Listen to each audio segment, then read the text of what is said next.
What's going on, you wild history buffs out there? Your two favorite emperors are back tonight to review the brand new Ridley Scott film starring Joaquin Phoenix and Vanessa Kirby.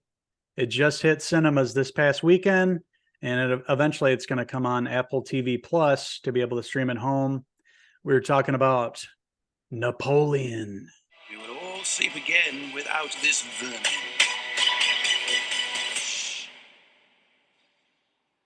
Whose country are we in?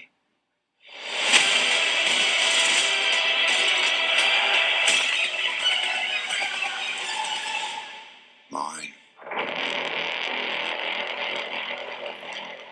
And that's right. We were talking about Napoleon, the brand new movie just released over this Thanksgiving weekend.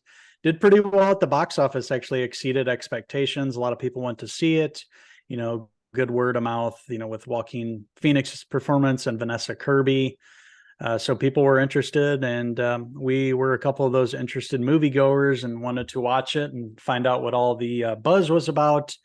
And, it's got that classic Ridley Scott historical action set pieces that we love. We remember him from Gladiator, of course.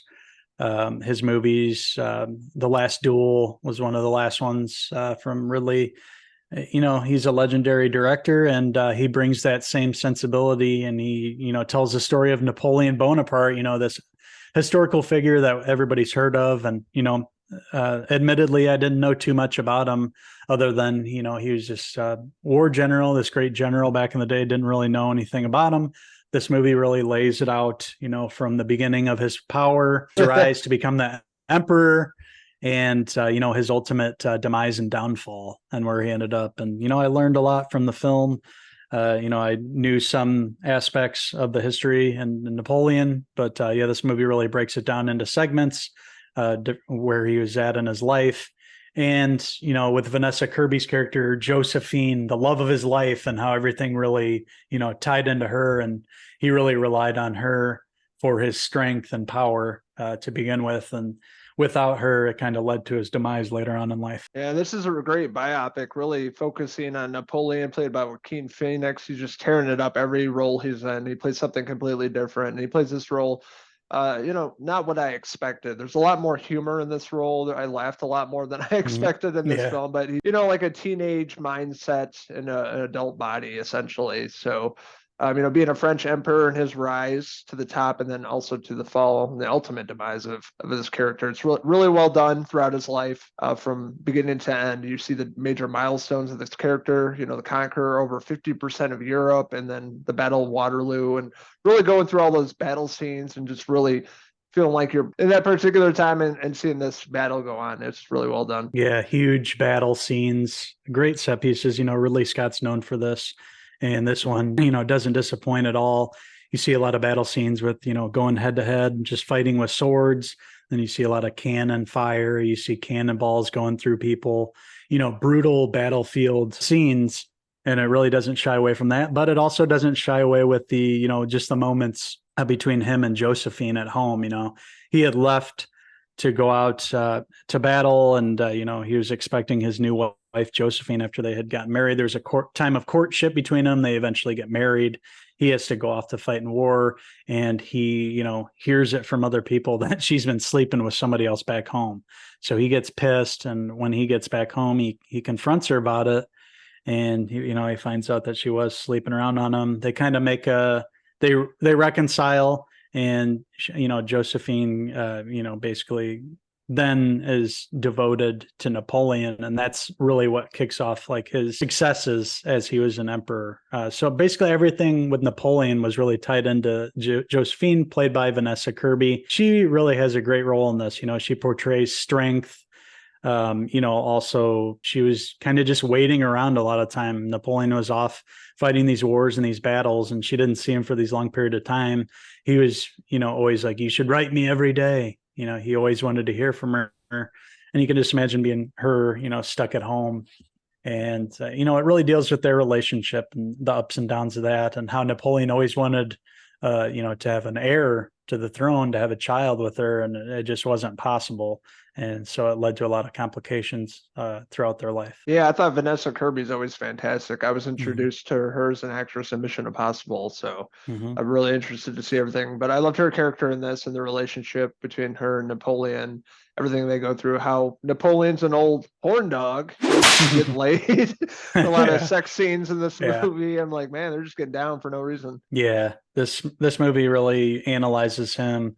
It is a true biopic. Interesting choice with Joaquin Phoenix not even bothering to change his accent or anything. It's just him using his regular old accent, not French or Italian. I guess I was reading Napoleon spoke Corsica, which is like Italian.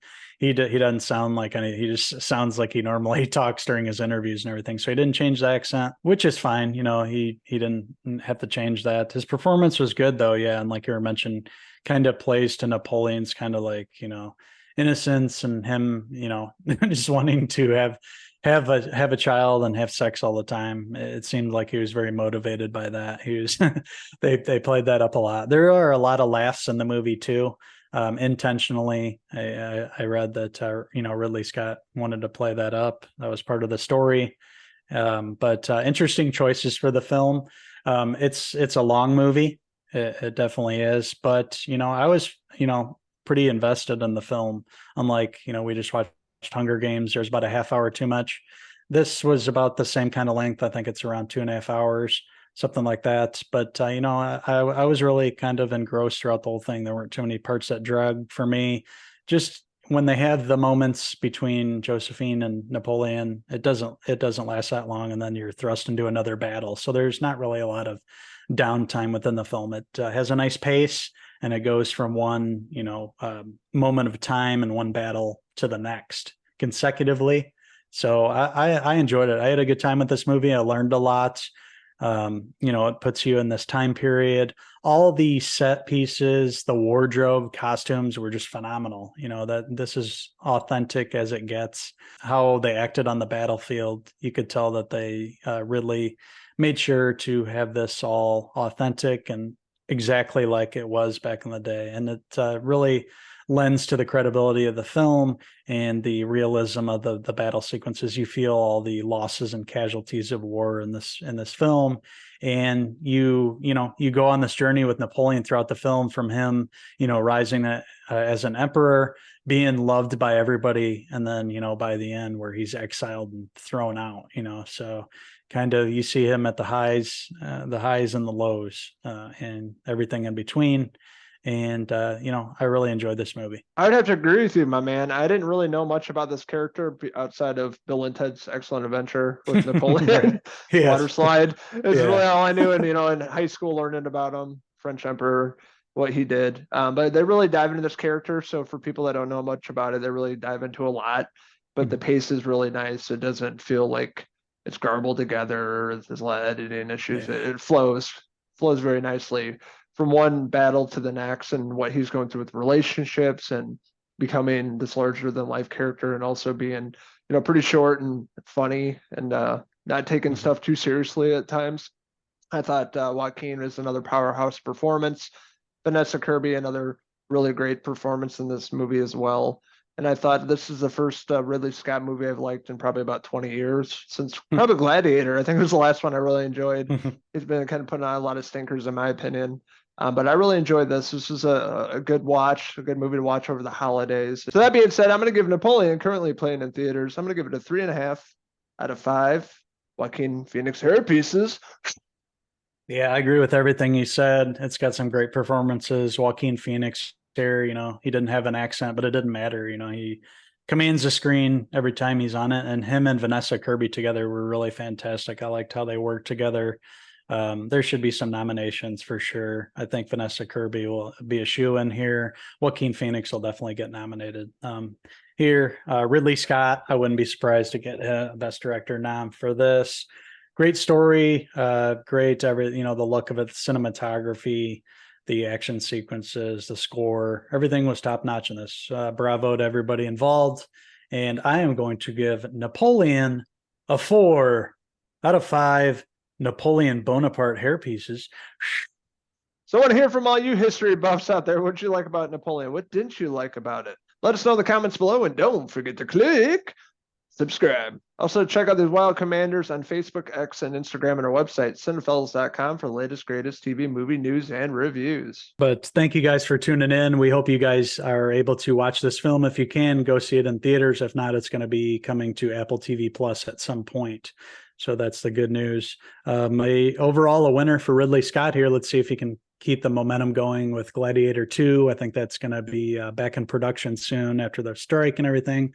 That's starting up. Interesting cast. Paul Mescal as Lucius, and then you have Denzel kind of playing a part. So it'll be interesting to see revisiting that world, and if they can kind of recreate some of that magic, it'll be interesting to see. So that is it for our review of Napoleon. And until the next Cinephellas movie review, I'm Uncle Henry Bonaparte. And I'm Uncle Logan Phoenix, signing out until the next movie review. Cheers!